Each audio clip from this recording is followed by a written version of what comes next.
A China é uma das mais importantes economias no mundo. Possui um imenso território e uma grande influência sobre vários países e tem como missão o projeto de se tornar a maior potência mundial, desbancando os Estados Unidos. Conhecida pelos seus imensos recursos naturais e, claro, a sua população, que representa 1/5 de todas as pessoas que vivem no mundo, hoje é impossível ignorar a China no cenário global. Nas últimas décadas, viu seu PIB aumentar 17 vezes, o chamado milagre econômico chinês. Lá em 2014, muito se especulava que já em 2024 ela ultrapassaria os Estados Unidos e se tornaria a maior potência mundial. Mas atualmente a China enfrenta grandes problemas, uma crise imobiliária com o risco de colapsar todo o setor econômico, que representa 1/3 da produção econômica do país. Exportações em queda e desaceleração econômica que há muito tempo não se via, vinda de grandes impactos no sistema de saúde, com os aumentos desproporcionais dos casos de Covid-19 do ano passado. Diagnóstico esse que pode indicar uma falha na condução da situação através da sua política de Covid-0 adotada durante a pandemia pelo Partido Comunista. Aliás, após quase 3 anos de restrições, a China resolveu reabrir sua economia, mas os resultados até aqui não têm sido animadores. Então, o que está acontecendo com a China e o que esperar daqui para frente? Como o Partido Chinês pretende manter a meta de superar os Estados Unidos? A economia chinesa está perdendo o ritmo? Para começar, é importante entendermos quais os desafios e problemas atuais e como a China chega até aqui. A China tem enfrentado diversos desafios econômicos e sociais, e esse é um momento difícil por vários motivos que acho que valem a pena abordarmos para entendermos o cenário atual. No ano de 2022, um dos maiores problemas que a China teve de lidar foi a grande onda de calor e secas recordes no país.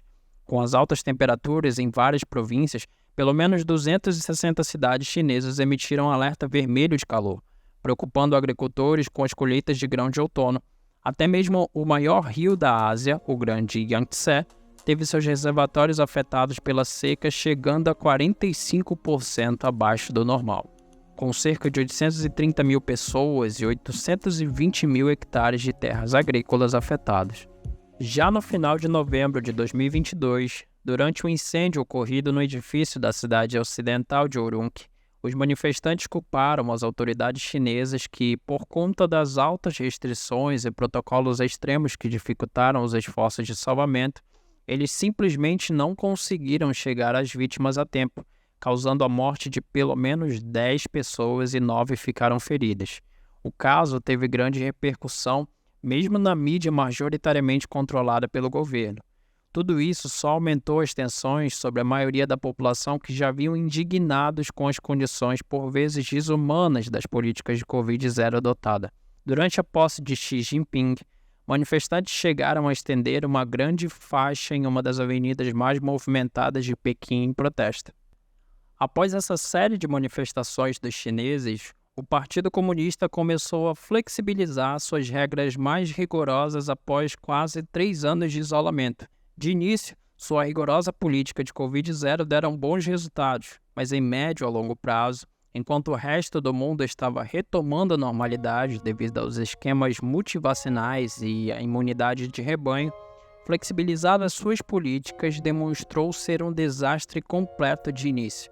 Em uma escala humanitária, o número de mortos chegou a níveis extremamente altos. Agora também há o problema das moradias e a crise imobiliária da China. Estamos falando de um setor da economia que mais tem crescido e impulsionado a China nas últimas décadas, o setor de habitações. Isso porque infraestruturas dentro de um contexto econômico são uma forma muito boa de impulsionar empregos e despesas domésticas. A construção requer sempre uma grande quantidade de trabalho e mão de obra disponível. O risco de colapso desse mercado está criando um pânico em investidores e em cidadãos chineses. O que antes era visto como uma forma de investimento, enfrenta agora uma desvalorização real e com o risco de sequer conseguirem revender suas habitações financiadas, porque há relatos de construtoras que nem sequer conseguiram concluir os seus projetos. Com essa desconfiança, muitos chineses têm se recusado, inclusive, a pagar os bancos e suas hipotecas. Assim como os investidores passaram a retirar cada vez mais o seu dinheiro, o que só aumenta o problema. com um temor real de que o setor imobiliário entre em colapso. As construtoras estavam contando com a entrada de dinheiro novo, porém essas novas vendas não estão mais acontecendo. A demanda por moradias não tem crescido, pois a China passa por uma mudança demográfica, com a urbanização e o crescimento populacional em desaceleração. A Evergrande, que deu um calote de sua dívida de 300 bilhões de dólares, é uma das construtoras que primeiro recebeu destaque por isso. Estima-se que mais de 220 bilhões de dólares em empréstimo podem estar vinculados a projetos inacabados, segundo o grupo bancário ANZ. Em agosto desse ano, entrou com um pedido de proteção contra a falência. E agora, a maior construtora do país, a Country Garden, vem também enfrentando problemas com pagamentos de alguns dos seus títulos de dívidas e empréstimos. A empresa acumulou dívidas estimadas em 1,43 trilhão de yuans, cerca de 196 bilhões de dólares até o final de 2022. No mês de setembro, agora, já reportou perdas de 48,9 bilhões de yuans no primeiro semestre do ano. Isso tudo porque as suas vendas caíram cerca de 75% desde 2021. O setor habitacional e as atividades relacionadas a ele representam perto de 30% do PIB total anual chinês. Se os setores imobiliários se afundarem, vai ser um efeito em cascata. É um risco aos bancos, aos governos locais e à estabilidade da China. É importante lembrar que mesmo os cidadãos chineses sendo muito mais ricos do que eram há uma década, ainda é um país muito pobre, ainda mais longe das grandes cidades. O PIB da China cresceu 3% em 2022. Esse é o segundo pior resultado em 50 anos. Para efeitos de comparação, o país tem como meta um crescimento de 5,5% ao ano. O dado representa uma forte desaceleração em relação a 2021, quando o PIB do país havia avançado 8,4%. Já em 2023, as exportações chinesas em julho caíram 14% em relação com o mesmo mês do ano passado. O declínio nas exportações teve a maior queda desde o início da pandemia de Covid-19 em 2020. Em agosto, caíram mais 8,8%, sendo o quarto mês seguido de queda. Um grande impacto visto que o país possui uma economia fortemente baseada no comércio exterior. Isso tudo também como reflexo da guerra comercial com os Estados Unidos, que tem causado queda nas demandas por produtos chineses por causa do endurecimento dos juros nos Estados Unidos e na Europa, bem como também uma desaceleração na economia global. O governo anunciou recentemente cortes nas taxas básicas de juros do país para tentar reaquecer a economia. E por falar em guerra comercial, tem havido um crescente enfraquecimento da confiança de empresas estrangeiras que dependem da China para exportação e importação.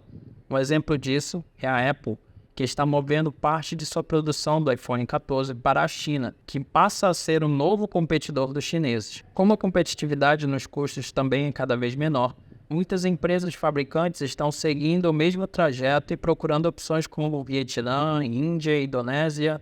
Baixos custos de mão de obra foram apenas uma pequena parte do que tornou a China tão competitiva. O país também se beneficiou de faltas de leis em torno de impactos ambientais e transporte marítimo barato. Outro problema é o desemprego entre os jovens, que está rapidamente aumentando e chegou a um recorde de 20% em 2022, que se deve principalmente à desaceleração econômica e cada vez menos oportunidades.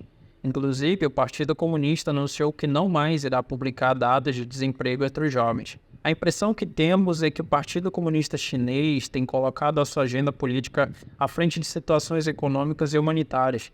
Essa teimosia de suas lideranças tem como resultado uma perda da confiança pelo seu povo, e obter essa confiança de volta será um grande desafio. Uma coisa é certa, como a China lidará com esses problemas e o resultado disso terá certamente grandes efeitos, especialmente para aqueles que dependem diretamente deles, como o Brasil, que tem um país como seu maior parceiro comercial, que pode dificultar ainda mais a vida dos brasileiros.